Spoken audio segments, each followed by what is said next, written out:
How's it going? My name's Evan, and welcome to ESP Poker.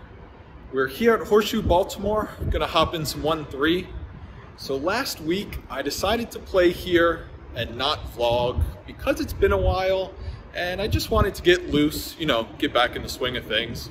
And of course, went great. I ended up winning like $450. So going forward, I'm going to stick to what I've been doing, which is vlogging every session. And with that being said, let's get into it. The first hand I play is when I'm in the big blind and there's a limp from under the gun and the small blind. I have king queen offsuit and decide to make it 15. Both under the gun and the small blind make the call. So we're 3 ways to a flop that comes ace high. The small blind checks, and being the pre-flop raiser, I'm going to continue with a c-bet of 15. Under the gun makes the call, and the small blind folds. The turn comes a jack. I decide to slow down and check, and under the gun checks it back. Now the river comes a 6, and we're sitting here with king high. I don't want to just check this back and lose to a pair of deuces. So I decide to bet 20, and under the gun thinks about it for a while.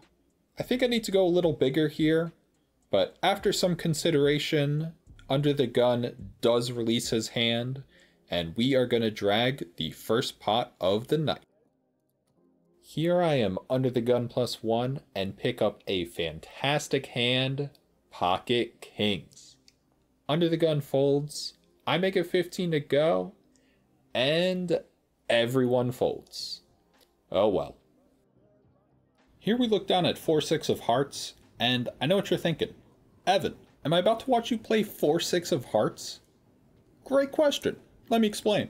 There's a limp from middle position and the small blind, and since I'm in the big blind, I'm forced to play it. I'm sorry. I check my option, and we go 3 ways to a flop. That's pretty good for us. It comes ace high with 2 hearts. The small blind decides to bet 10, which is actually a massive bet in relation to the pot. But here with a flush draw, I like to make the call, and middle position folds. The turn comes to deuce of diamonds, no help to us. The small blind checks this time, and I like to just check it back and take a free river card. And the river is great. It comes to 3 of hearts, giving us a flush. Even better, the small blind leads out for 25. Now I'm definitely going to be raising, but I think for a bit about how big I want to go. Since he checked turn, I had a feeling he either didn't have much or also had a flush draw. So for that reason, I decide to raise it to only $65, and he thinks about it for a sec. If he does decide to re-raise, I think I might throw up, but eventually, after some consideration, he elects to make the call. I show my hand, and we're good. He ended up having ace-5 offsuit for just a pair of aces, so pretty happy with my decision to raise on the smaller side. The very next hand I'm dealt, I'm in the small blind and pick up pocket queens. Unfortunately, it folds all the way to me, so it's just me in the big blind. For that reason, I raise on the smaller side. I may get 10 to go, but unfortunately, the big blind folds. That's alright, because only an orbit later, I'm in the big blind and pick up ace-king offsuit. There's a raise to 17 from middle position, and the small blind calls the raise. When it gets to me, I'm going to 3-bet this. I make it 50 to go. The initial raiser makes the call, and the small blind makes the call as well. So with 150 in the pot, we go 3 ways to a flop of king jack 3 with 2 hearts, giving us top pair, top kicker. The small blind checks. I elect on a half pot bet of $75. I think you can go a little bigger since there's a flush draw, but the middle position player makes the call and the small blind folds.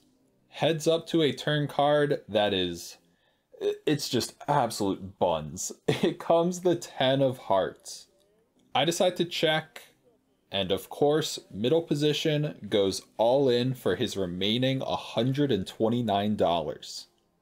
Now, I actually played against this same guy last week and won a big pot against him, catching him in a bluff.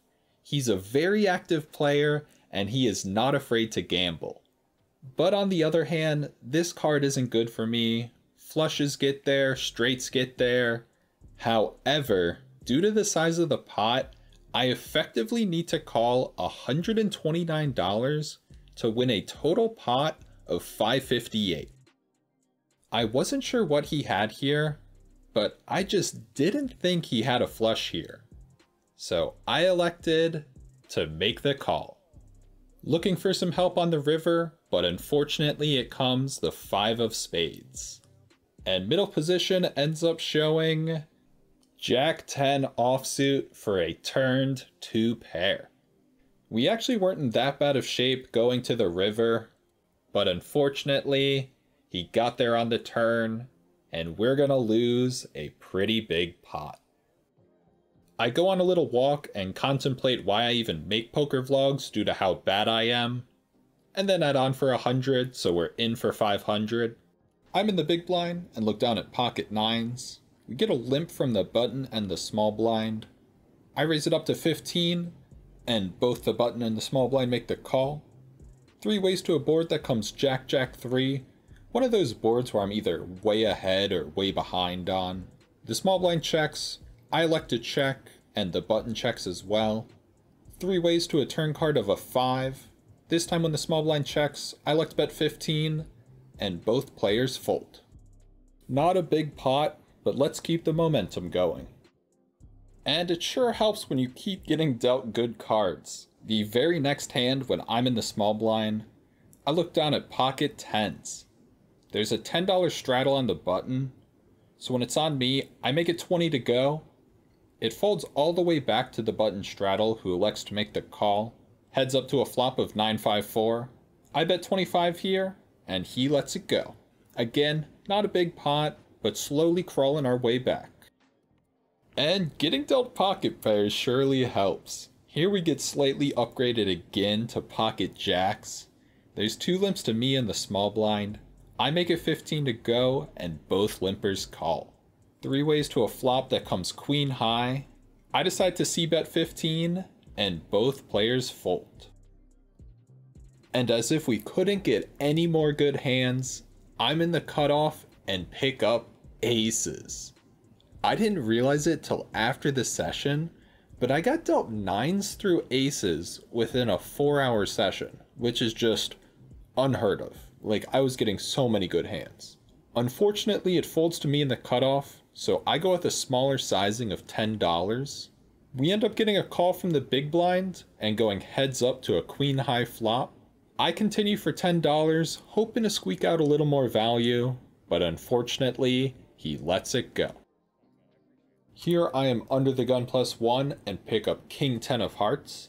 Under the gun folds, I make it 10 to go, and we end up getting 2 calls from middle position and the big blind.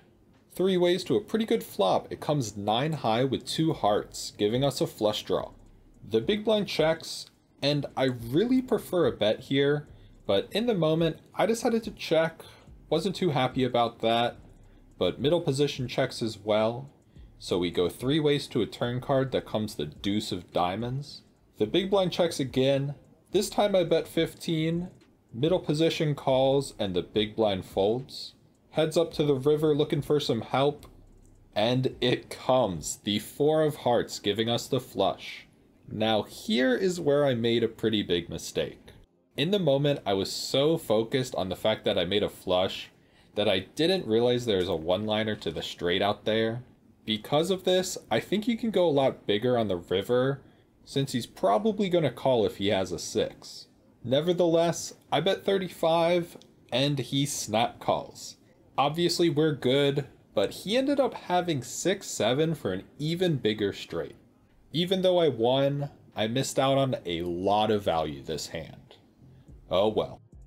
Here I am in the small blind and pick up ace king of spades. Whew, good looking hand. Middle position raises it to 10. It folds to me in the small blind, and I decide to 3-bet it to 35. Folds back to middle position, who elects to make the call. So we go heads up to a pretty good flop. It comes jack 9-4 with 2 spades. I decide to bet 30, and he thinks about it for a bit. He starts double checking his cards, which made me think he didn't have much. So if he does call, I think a bet on the turn should take it down. But after some consideration, he decides to let it go. So we spent all night crawling our way back, but towards the end of the night, I just started playing a few too many hands. Like, I have no reason to call a raise with King 9 of clubs here. But our last hand of the night, we win a small pot with Ace Queen. It's around midnight. I'm playing golf in the morning, so I decide to rack up and hit the cage.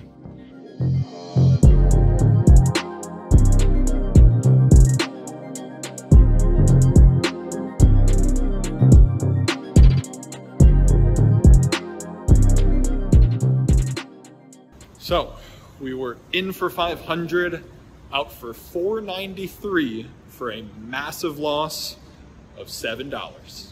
That ace-king hand at the beginning of the session made the wrong decision and just spent the rest of the session slowly grinding back. Just a lot of small pots, and thankfully I was getting dealt good cards and eventually was, able to crawl my way back a bit. All things considered, I think I played okay. Definitely room to improve, but nice to be back, and hopefully just play a little better next time.